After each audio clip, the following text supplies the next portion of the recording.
നമസ്കാരം. CPM വിട്ട G സുധാകരനും TK ഗോവിന്ദനും കുഞ്ഞികൃഷ്ണനുമൊക്കെ UDF-ൽ തിരഞ്ഞെടുപ്പിൽ മത്സരിച്ച് MLA ആവുകയുമൊക്കെ ചെയ്തു. പാലക്കാട് നിന്ന് PK ശശിയും സുരേഷും UDF ക്യാമ്പിലെത്തി മത്സരിച്ചെങ്കിലും ഇരുവർക്കും വിജയിക്കാൻ കഴിഞ്ഞില്ല. പക്ഷേ ഇവരൊക്കെ ഉയർത്തിയ പ്രശ്നങ്ങൾ സംസ്ഥാന തലത്തിൽ CPM-ൽ സൃഷ്ടിച്ച അടിയൊലികൾ വലുതായിരുന്നു. ഒട്ടേറെ CPM വോട്ടുകളും അനുഭാവി വൃന്ദത്തിലെ വോട്ടുകളും CPM-ന് നഷ്ടമായി.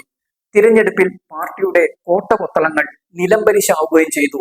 CPM-ൽ പിടിമുറുക്കിയ പാർലമെന്ററി വ്യാമോഹത്തിന്റെ പ്രതീകങ്ങളായിരുന്നു CPM വിട്ട ഈ നേതാക്കളെല്ലാം തന്നെ. അതുകൊണ്ട് തന്നെയാണ് ഇവർ പാർട്ടിയെ വെല്ലുവിളിച്ച് പുറത്തെത്തി മത്സരിച്ചതും. CPM-നെ അറിയാവുന്നതിനാൽ കുറുക്കിക്കൊള്ളുന്ന വിമർശനങ്ങൾ ഉയർത്തിയാണ് ഇവർ പാർട്ടി വിട്ടതും UDF ക്യാമ്പിലെത്തിയതും. CPM-ൽ നിന്നാൽ MLA-മാരാകാൻ സാധ്യതയില്ലാത്ത ഇവർ UDF ക്യാമ്പിലെത്തിയതോടെ MLA-മാരായി. പ്രായപരിധി പ്രശ്നമുള്ളതിനാൽ സുധാകരനും CPM-ൽ നിന്നിരുന്നെങ്കിൽ ഇക്കുറി മത്സരിക്കാനോ MLA ആകാനോ കഴിയുമായിരുന്നില്ല. എന്നാൽ സുധാകരനും വീണ്ടും MLA ആയി. വ്യക്തിപരമായി വലിയ നേട്ടമാണ് CPM വിട്ടതിന്റെ പേരിൽ ഈ നേതാക്കൾക്ക് ലഭിച്ചത്. പാർട്ടി മാറുന്നതും തിരഞ്ഞെടുപ്പിൽ മത്സരിക്കുന്നതും MLA-മാരാകുന്നതുമൊക്കെ സാധാരണമാണ്. അതുകൊണ്ട് തന്നെ ഇതൊക്കെ അംഗീകരിക്കാവുന്നതുമാണ്. എന്നാൽ CPM വിട്ട സ്ഥിതിക്ക് ഇവർ CPM വിമർശനം തുടരുന്നതിൽ എന്ത് അർത്ഥമാണുള്ളത്? ജയിച്ച് MLA ആയിട്ടും കടുത്ത CPM വിമർശനമാണ് ഇവർ മൂവരും നടത്തുന്നത്. കഴിഞ്ഞ ദിവസവും രൂക്ഷ വിമർശനം തന്നെയാണ് വാർത്താ സമ്മേളനത്തിൽ CPM-നെതിരെ ഗോവിന്ദനും കുഞ്ഞികൃഷ്ണനും നടത്തിയത്.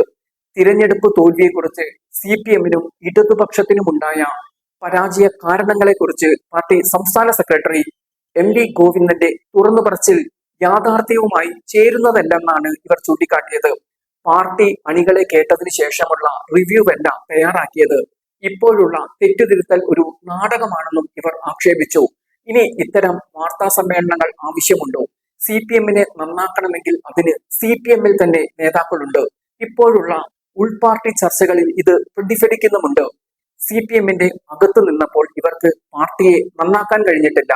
ഇനി പുറത്തു പോയ ശേഷം എന്തിനാണ് പാർട്ടിയെ നന്നാക്കുന്നത്? ഇഴകേറിയ വിമർശനമെല്ലാം പാർട്ടിക്ക് അകത്തുള്ളവർ നടത്തുന്നതാണ് അതിന്റെ മാന്യത. ഈ മാന്യത CPM-നെ നന്നാക്കാൻ പോകുന്നവരിൽ നിന്നും കൈമോശം വന്നു പോകരുത്. ഇപ്പോൾ UDF ക്യാമ്പിലെത്തിയ സ്ഥിതിക്ക് UDF വിമർശനം നടത്താൻ തന്നെ ഒരുപാട് അവസരമുണ്ട്. അത്രയധികം പ്രശ്നങ്ങളുമുണ്ട്. മാസം 80 ലക്ഷം നൽകി, അതായത് വർഷം 10 കോടിയിലധികം നൽകി ഒരു ഹെലികോപ്റ്റർ വാടകയ്ക്ക് എടുക്കാൻ ഭരണതലത്തിൽ നീക്കം നടക്കുകയാണ്.